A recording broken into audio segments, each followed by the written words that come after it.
I'm Jessica Hunter. I was in the Army, military intelligence, and now I live in a veterans community. Leaving the service felt like being slammed into a wall.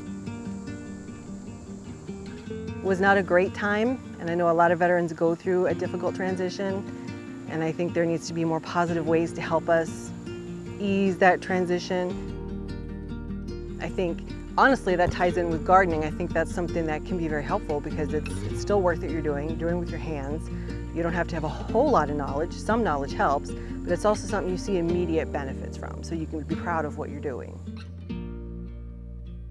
At 16, I joined the Air Force. I became a jet engine mechanic, and further in my career, I became an aircraft crew chief. And finally, I had a complete change from the maintenance world and became a Air Force combat controller, a job that I loved.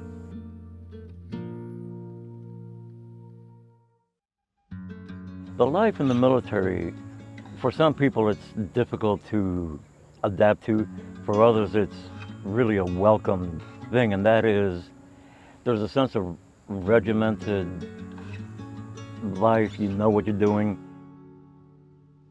There is a camaraderie that is developed, and for many people, including myself, coming out of the military into the civilian world was at first like a brick wall. You expect things to happen and they don't, and it builds up frustration, and learning to deal with that frustration is probably the hardest part, especially for somebody that's been in the military for say 10, 12, 20 years, coming out of that environment where everything is an absolute yes or no into a world of maybes.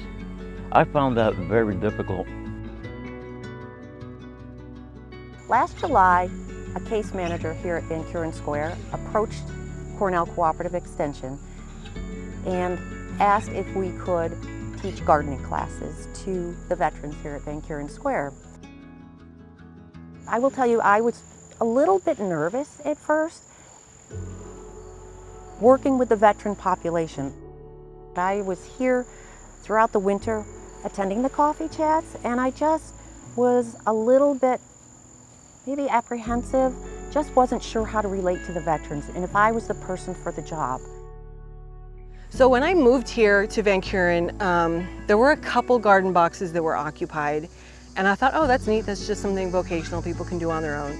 And you would have to sign up for a box and you'd come grow your stuff completely on your own, and then once in a while there'd be some seeds donated or something.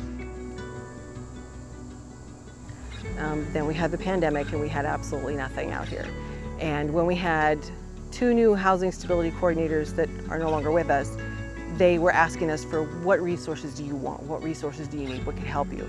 And one of the things that I brought up was this garden. And my aim in the beginning was not even to provide food. I just wanted people to get out of their home and have something positive to do outside, a positive outlet, instead of just sitting there and just marinating in your own trauma all the time. I wanted it to be like a mental health area where we could just come and just be. And so that's how it started. So I got some wonderful advice from Nina at Cornell Farm Ops, and so she really talked to me about what a Marine is, what it means to be a Marine, what it means to be in the Air Force, what it means to work with veterans, and how to talk with the veterans and understand and listen to the veterans. So that was really, really helpful. And from that point on, this has just been, it's been very rewarding, very, very rewarding. And we couldn't grow anything at the time because it wasn't the right time of the season, but Cavi really stuck with us from Cornell Cooperative, stuck with us about deciding what are we going to grow, what can we grow, you know, where would we put this, and assigning the boxes and getting everything organized and bringing all the volunteers, and it just kind of morphed into what it is now, which is the first year that I've seen it be this gorgeous, this full. Like, it's never been like this before. It's really, it's astounding to see how big it got. One of the things that I've noticed, I'm thinking of one fellow in particular who was so withdrawn.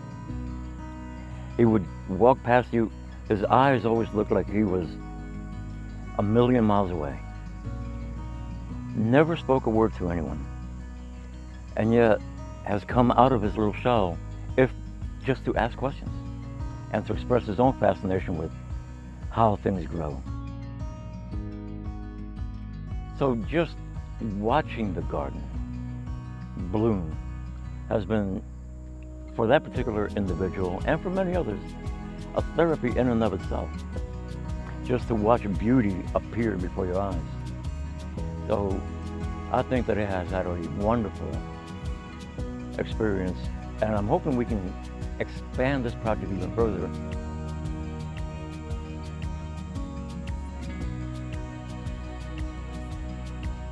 So the gardening experience, I think, is something I've become very passionate about, and not that I'm great at any of it, but that I am passionate about the outcome. I'm passionate about that my neighbors, my people get to come out here and do something that is like an immediate positive impact on their day, on their life, on their well-being. A way we've been sharing food back and forth, it brings us closer as a community. And it's something that I would like to see be more widespread, because I think it's something really helpful to veterans. Believe it or not, we have people in our community who are at risk, people who may not qualify for the benefits they need and may kind of feel ashamed of asking for things, you know. So sometimes when I have something extra, I'll put it on the table downstairs and it disappears like nothing, because it's filling a need. One finds here that sense of community, and this has been a very wonderful experience, watching things happen. Slow motion life, just watching it. It's amazing. You can come out today, the garden looks this way. The next morning, where did all this stuff come from? It's just amazing. Nature is absolutely beautiful, and to be a part of it is very relaxing, very calming, very therapeutic, and very fulfilling.